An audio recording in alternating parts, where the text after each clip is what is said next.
What makes a marketing machine work? Most people's marketing doesn't work because it's drowning in the sea of noise. And so what gets our attention?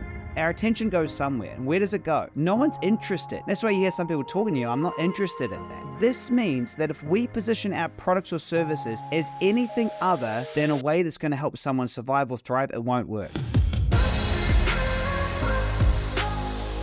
Dear future self-made millionaire, if you want to grow your business, there is a really big secret. And I can hear you saying it already. It's just make more sales and get more customers. Duh. Yeah, I get it, right? It's true. And you're right. Like, that is how you grow your business. Just get more sales, right? Done. End of podcast. But the truth is in order to do that, you need a working marketing machine, right? And so what makes a marketing machine work? Luckily, there's one thing. And if you can get this one thing right, it will make all your marketing work and you'll be able to have more money than you could ever spend. And so why does marketing not work? Firstly, people don't care about it. Most people's marketing doesn't work because it's drowning in the sea of noise. We get over 3,000 marketing messages a day, and then we have our social media and our family and everything else. And so we have to decide what gets our attention. And so what gets our attention?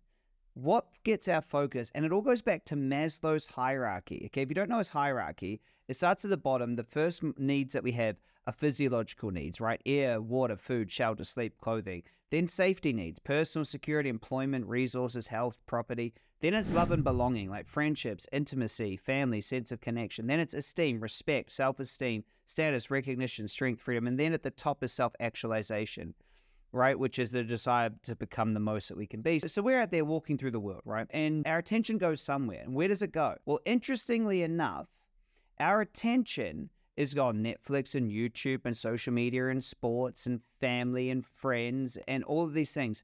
But it's all about, if you break it down, it's all about stories of people surviving or thriving. We are literally obsessed with this one story, which sounds really weird, but it's really true. We're addicted to story. Whether it's a romantic story, a story about your neighbor, a story about your day, a story overcoming amazing conflict, or an action movie, it's the same story. And that's been our number one source of information for millennia. All great stories are either about surviving something, some physical, emotional, relational, or spiritual, or it's a story about thriving. A story about anything else will not captivate an audience. No one's interested. That's why you hear some people talking to you, I'm not interested in that. And so this means that if we position our products or services as anything other than a way that's going to help someone survive or thrive, it won't work. Okay, it just won't work. It must be showing them how to survive, to thrive, be accepted, find love, achieve an aspirational identity, or bond with a tribe. It fits into this. So how does this help you? If you can figure out your customer's story and place your brand in the middle of it, they will pay attention, pay you lots of money, and allow you to have a life you love. Story is the one thing that can hold a human being's attention for hours and hours and hours. It's not that people lack attention, it's that they're after a story. People cannot look away from a good story. In fact, neuroscientists claim the average human being spends more than 30% of their time daydreaming unless they're reading, listening to, or watching a story unfold. See, sport is a story. It's not just the sport on the field, it's the story of the players and everything else going on. A comedy, it's the story. A romance, it's the story. Everything's about this one thing. Now, if stories are good enough for Steve Jobs and Apple, it's good enough from us. See, Steve, they really struggled. Apple struggled. He was a computer geek and he had a product and it was the best product. And then he went to Pixar, where he learned all about stories. And then when he came back, he was a world-changing marketer, and he used the story and the slogan, Think Different, his very famous Super Bowl commercial. The story of Apple, it's about you. If you use Apple or know someone does, the person who bought Apple, they're the hero in the story. Apple is actually playing the role of, like, in James Bond movies, and there's the character Q, there's that role where they have the gadgets. They want you to be the hero, and they're the ones that make you the cool gadgets so you can go and win the day. They are the company to get you the tools so you can go and win. You see that? They've actually built themselves into a story of you being successful. And that's really important. Now, This story is everywhere, and actually Joseph Campbell was the first one to name it. He called it the hero's journey, and it's everywhere if you look, okay? It's in Star Wars. The same stories in Star Wars, The Lion King, The Greatest Showman, Titanic, Avatar, Harry Potter, The Wizard of Oz, Hunger Games, myth, religion, sport, it's everywhere. And here's how the story goes.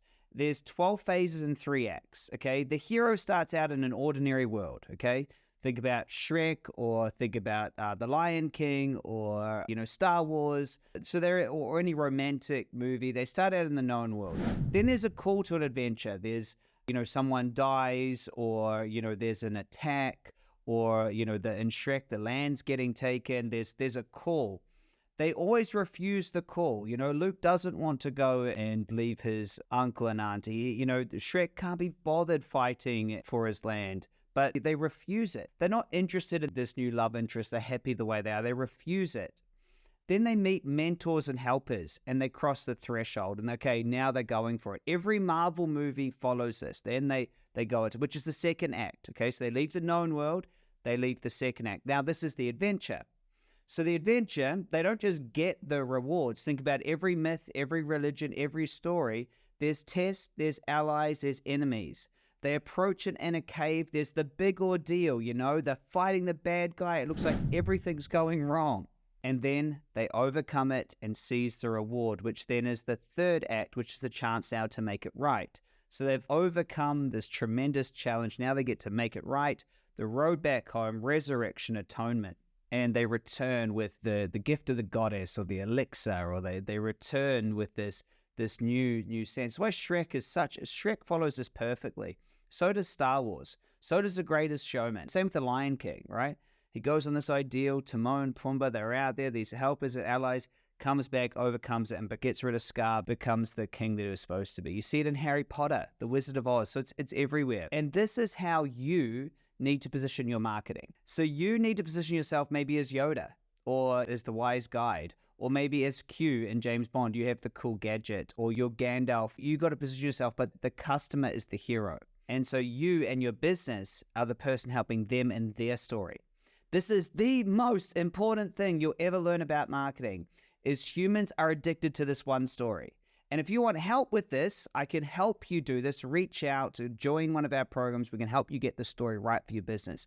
If you do not have this story right, it doesn't matter what fancy funnel or what fancy ad or anything you do. If you do not get this fundamental story right of where you fit into the customer story, your marketing will not work.